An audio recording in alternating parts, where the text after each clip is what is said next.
বাংলার ঐতিহ্য বড়শি দিয়ে মাছ ধরা, এটা খুবই ধৈর্যের একটা কাজ। আমি কখনো এরকম ধৈর্য মাছ ধরি নাই, বাট ভালোই লাগে। যে এখানে একটা মাছ পড়ছে, বাট এটা কিছুর সাথে আটকে গেছে মাছটা।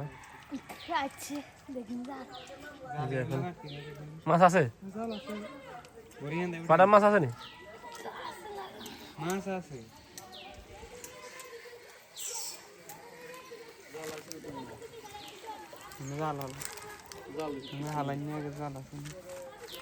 যে আসছে মাছ কিনতে আর কি। এখন কেনার মতো মাছ এখনো হয় নাই একটা। এই যে একটা মাছ উঠছে,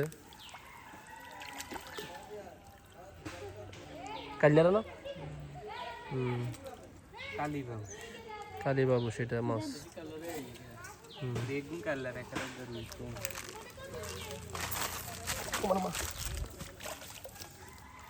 মাছ কিলো না হালাই দিব না, এটা তো খারাপ না, সাইজের আছে তো। কোনো বড় হালাই দিয়েছি।